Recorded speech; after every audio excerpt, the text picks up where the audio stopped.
Discretion is advised for those seeking definitive conclusions or adhering to established paradigms. The evidence, though initially appearing superficial, warrants careful scrutiny. Whether this observation has been previously identified or overlooked due to methodological limitations remains uncertain. If recognized but ignored, it may indicate an unwillingness to acknowledge potential errors. On the Moon, weaker gravity affects only one axis, rather than all three as observed on Earth. Under such conditions, sand would travel farther and faster compared to Earth, a difference that is not insignificant. However, consistent deceleration across all three axes is observed, creating a discrepancy that requires explanation. By the 1960s, broadcast, professional, and consumer video cameras were designed with electronic synchronization to ensure precise frame rates. NTSC recorded at 29.97 frames per second, and PAL at 25 frames per second. While color reproduction could show noticeable inaccuracies, timekeeping was unwavering. A video capturing 10 seconds would play back exactly 10 seconds in real time. Thus, when the footage is accelerated by precisely 2.23x its normal rate, the predicted outcomes align with observable reality. Hey, that was a good stop. Those wheels just locked. Mark off. Okay. Do you want to do it one more time? Yeah. At about a minute, 5 seconds. Okay. Mark off. Okay, you could have gone the other way. Go ahead. There's a big crater there, though, aren't there? Yeah, I know. It's one of those holes. They want 4 minutes worth, John. Well, it's a minute and 5. The inaccuracies are evident in the statement. They want 4 minutes, John. That was about a minute, 5 seconds, which reflects a psychological complexity easily deconstructed by experts.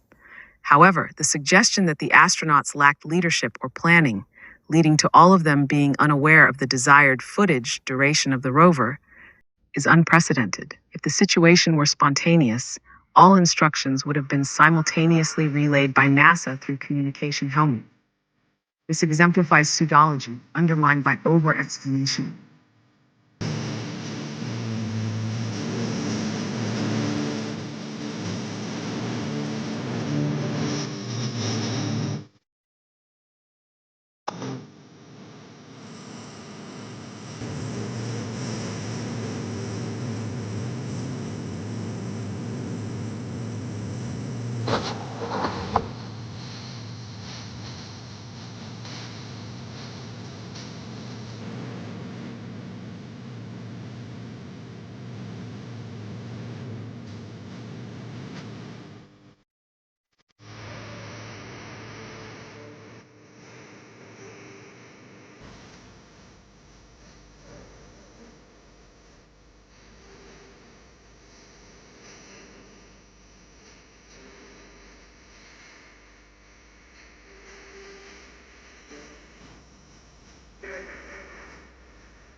A key component of this investigation lies in the intricate manner in which photoelectromagnetic image analysis, or PEME, extracts the intensity, direction, behavior, and displacement of light, as well as the type of light being used.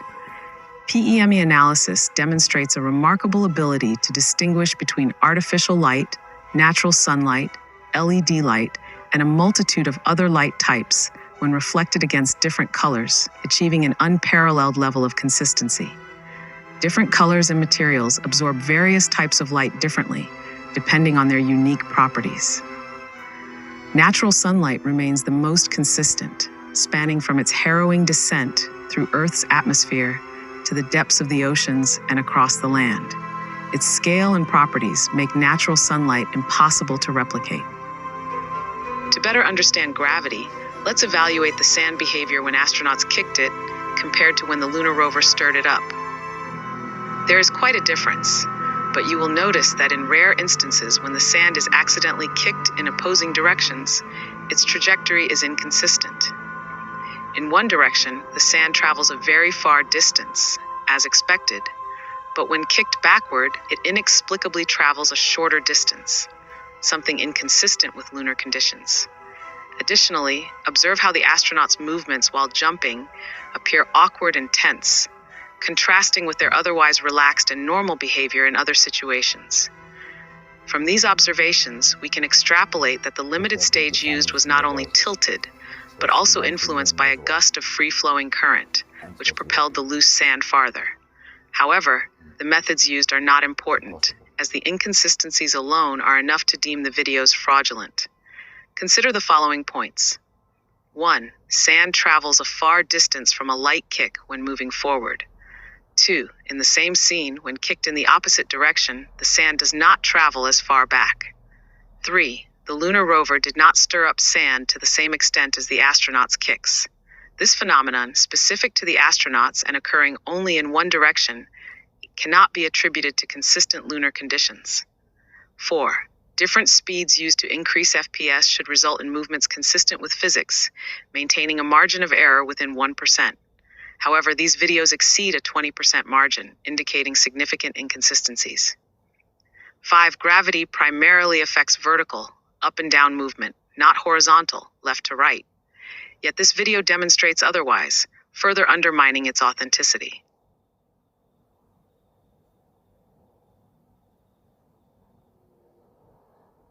It becomes strikingly evident that the footage has been deliberately slowed down. The vertical angle of the sand pulses further supports this observation. When force is applied to an object at a horizontal angle, it should ascend higher under reduced gravity than on Earth. However, in this case, it only goes marginally further than it would on Earth. This minor discrepancy is often enough for those with bias to dismiss skepticism and claim the footage is authentic, disregarding other conflicting evidence. Yet in this footage, the ascent appears less than what would even be expected on Earth.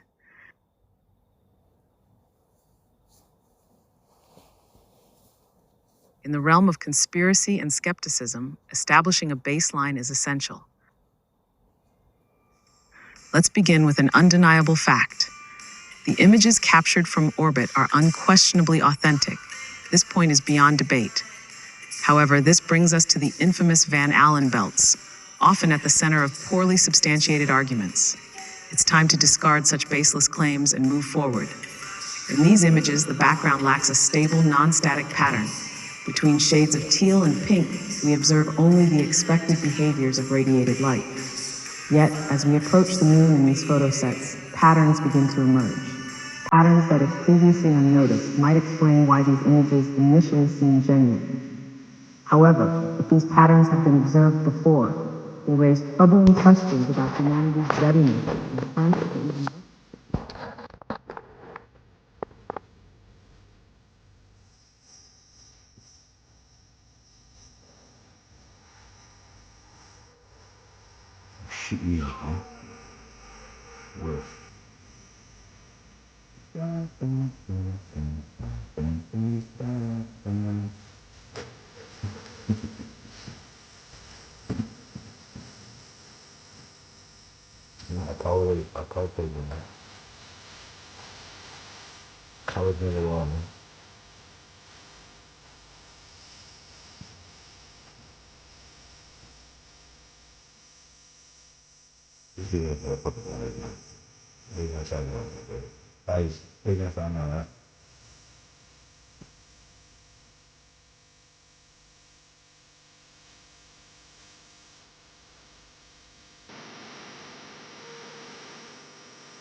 the anomalies extend beyond patterns to physical discrepancies.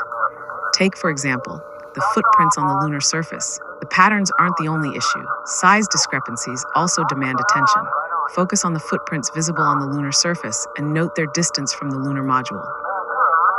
Now, observe this second photo.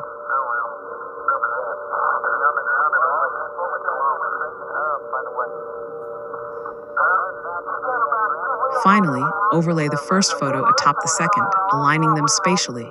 At this point, the discrepancy becomes undeniable. The relative scale of the footprints next to one astronaut shifts drastically when compared to footprints near another astronaut within the same photo set.